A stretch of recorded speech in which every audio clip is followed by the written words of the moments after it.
So today is August 3rd, and I am here at the Saratoga Woods with Nichole, her daughter Avery, and Michael. I know I've been holding events for the challenge of Come Walk a Mile with me, but I know sometimes that some of my friends and my family, they just can't come out and meet up with me where I'm at. So for those of you out there, you know, with that issue, I invite you to invite me to your home area. If you have a backyard, if you have a little bit of floor space, or a freaking park nearby, or a beach nearby that you know that I won't be screwed with, invite me. And as far as so that way I have a place to stay, and I will come and we can walk a mile. I will walk a mile with you wherever you are. I will come to you to walk a mile with you. And the other thing too is I know that I've been holding the events and picking out places to go walk. Well, I kind of want to see new spots too. Some of the places that I would invite people to walk are places that I have already walked.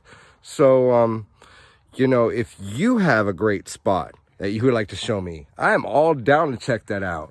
And if we can go to a spot that you like to, for you to walk a mile with me, that would be freaking sweet. And as a matter of fact, that's what these three are doing. They've actually invited me into their home. Thank you guys so much. Yeah, no problem. And now they're taking me out here to the Saratoga Woods to come walk this mile. Let me go check out this map. So here is, oh wow, all these different trails.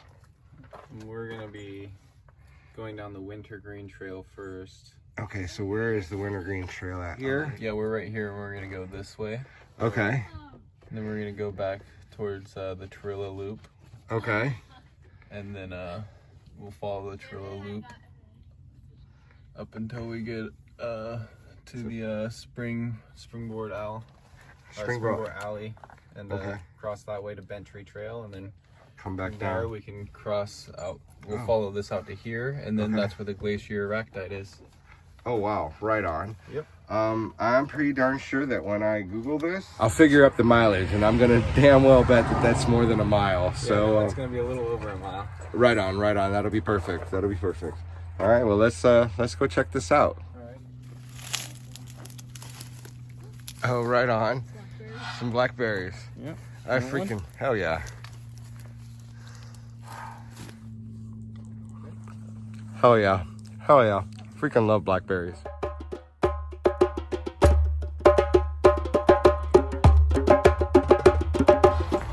This is the longest way you can go to get to the rock.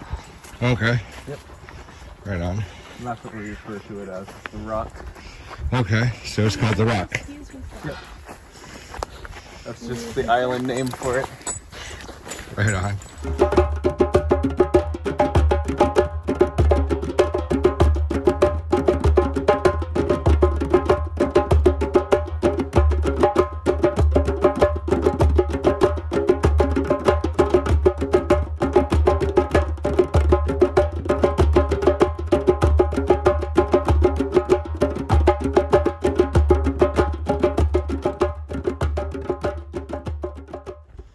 When they're doing the course on trees, they explain that the reason most of these trees twist and grow differently like that is it has to do with the soil out here. Oh, really? Yeah. So it's not a matter of trying to catch the sun. Nope. Wow. Yeah. So this is known as the Bent Tree Trail, and it's because of this tree, and the trees are bent because of the soil. That's something. Basically, there's a really big fire on Whidbey Island back in the 1800s, and now only in some places, like out in Clinton by Skagit Head, there's old growth, but everywhere else, this is all new. fairly new as far as tree growth goes on the island. Okay. But and so it has to do with the fire that makes it so that way they twist. well, just the from all the ash and basically all the dead stuff that's been decomposing and everything out here for years because of the fire, and all the old dead growth everything's growing out of it's thrown off the pH levels, and just the soil out here is incredible. Okay.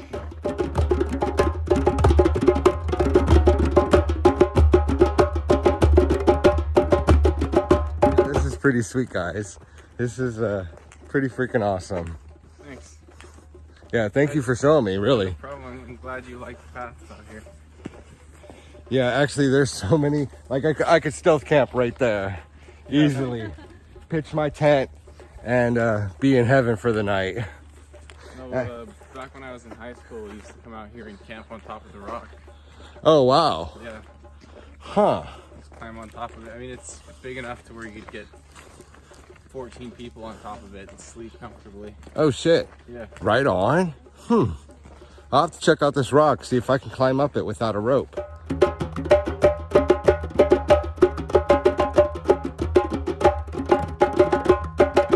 Okay, so this is known as the Airstrip because possibly they used to land airplanes out here, but the validity of that is unknown, or that this was man-made as a fire break to prevent the fire from taking out the entire area, or the third reason it could be known as the Airstrip is because of the wind coming through, that it would possibly just came right through here to make this whole little strip and path.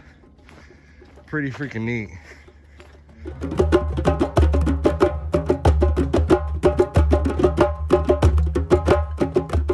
So right up there is what is this called? The rock. So all these little islands were formed by glaciers. Yep. And this gives you the history of it right here, or a little bit of information. Right on. Wow. Yeah, no. You look all the way around the whole thing, the whole scope of how big it is. The energy out here is my favorite part about it. I don't know. In some spots, like right here, this is probably easily, what, you say 3 stories? That's a squirrel. Yep.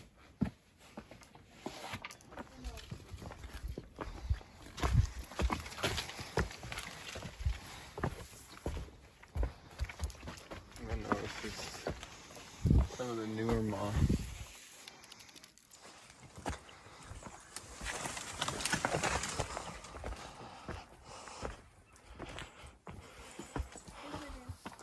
And this is the spot where you just climb up. Yeah. This tree here, and oh, somebody got a rope up there. Yeah, no, I won't be doing that shit. I'm afraid of heights.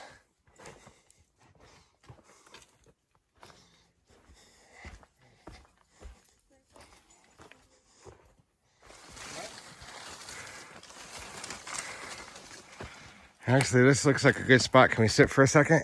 Yeah. Right on. So, yeah, walking out there is actually pretty sweet. Thank you guys. Thank you. No problem. Wanted to ask you, as I ask others. So I've been inviting people to come out and walk a mile with me. What made you decide to take me up on that challenge? Just the fact that you're doing it for fibromyalgia, and I mean, I've never suffered from that, but I suffer from sciatica, so I'm not exactly sure how close the two are together, but I can understand how something like fibromyalgia could affect your walking with how much sciatica affects me. Yeah, pain is pain, man. Yeah. Pain is pain. Yeah, thank you. And yeah, I gotta say, thank you for inviting me out to show me a walk you like to go on. Many times I either invite people to come out on walks that I've already been on, or just a walk I'm wanting to go do. I also want to go out and see what are others' favorite walks. You know, I want to see where others' favorite spots are to go hang out at. So thank you for bringing me out here to this. No really pretty sweet. Happy to show you another small slice of the world. Yeah, thank you. The world is so big.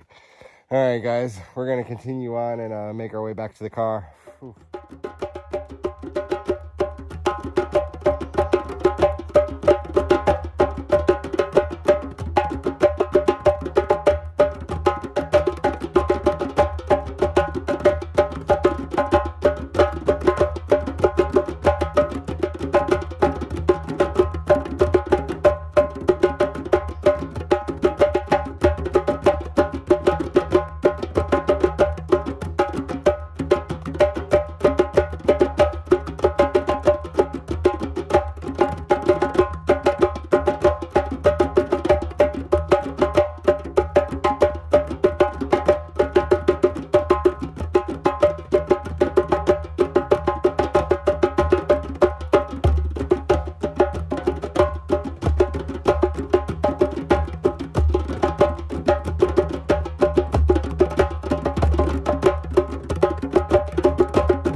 So yesterday my phone ran out of space and I wasn't able to ask Nichole and Michael what I normally ask those who join me on a walk for a mile or more. I think we walked about a mile and a half or so. A mile and a half or two. Yeah. Thank you guys for taking me. Yeah, no problem. I always like going to, I want to see where your favorite places are. So, you know, especially if you guys can't come out and meet up with me out in the cities that I'm holding an event or whatnot. Just show me where your favorite place is and then come walk a mile with me. So normally I ask people a couple of questions when they come walk with me. One of the questions I ask is, what was it that made you want to walk a mile with me? Well, one, we've been on Facebook together for quite a while, so saw it. And you've been out here before, so thought we'd extend it and do it again. Hell yeah, and thank you so much for it. And our family actually kind of goes walking quite frequently. I get to walk this path all the time by myself. Michael sometimes joins me, but Right Bam and I do this every day. Right on. So, you know, and it's just a good form of keep a body in motion, stays in motion. And, you know, if you were to just sit around, you'd be in a lot worse of a state than if you kept going every day like you do. Right. So it's good to, you know, spread that message and let others know that feel like they're letting their what they feel negatives put them behind and not go forward. You know, I think it's a great role model. Thank you. And then question I have for everybody who walks with me is, I always have these amazing humans with wings, these angels, people I barely know. As a matter of fact, yeah, so you two are actually what I call one of my angels, or two of my angels. You guys invited me into your home and barely knew me, just from a little bit online. Pretty freaking amazing. I am wondering, do you guys happen to have any stories of when a stranger or someone you barely knew just jumped up and helped you out? You want to go first? I used to live out in Skagit, which is like, how far would you say that is from the high school? Like 8 miles? Yeah. Okay. And, I used to walk that every morning and every night to and from school. Oh, damn. And I mean, usually it didn't bother me, but on some days it'd be raining or whatever, and I'd always hitchhike, and there's just always been that one person who was willing to pull over and stop and give you a ride. Yeah, and just give you a ride, and don't ask for gas money or anything in Right. return. And yeah, it's just a matter of like, hey, we see somebody who needs some help, let's help them. yeah, exactly. And I come across that all the time. My one was in AA, and I've told you this one personally when we were together, and that was when I'd been combating. You know, I did a suggested and just tried the pharmaceutical route, and I was misdiagnosed and was on a lot of different medications, and none of them really worked. And somebody in recovery recognized that, and they told me that I was already homeless, and they said that this money is for cannabis and cannabis only. You're not to use it on gas money, you're not to use it on food, you're going to go back to what worked for you. And it did help. It helped a lot, especially with trying to get off all the medications completely. It really helped, and unfortunately, due to recent circumstances, I can't use it again. Right. So, but I am using CBD, which helps a lot with my PTSD. Right on. And it's what I got to do for the time being. Well, I wanted to say thank you guys so much for taking me out, showing me a couple different really awesome spots to go walk around. Hell, if they fed me, they sheltered me, they've even given me a little bit of medicine here and there. Yeah, these two are like the angels I'm talking about, guys. These humans with wings. Just ordinary humans, but we have a choice. We can either grow our horns or grow our wings. And it's going to be, you know, what do you choose? Do you choose fear or do you choose love? All right. And anyways, gonna head on back to the house. I got to get packed up a little bit. I'm heading up north. Gonna go meet up with some friends tomorrow, and on with the adventure. All right, guys. Much love and much peace.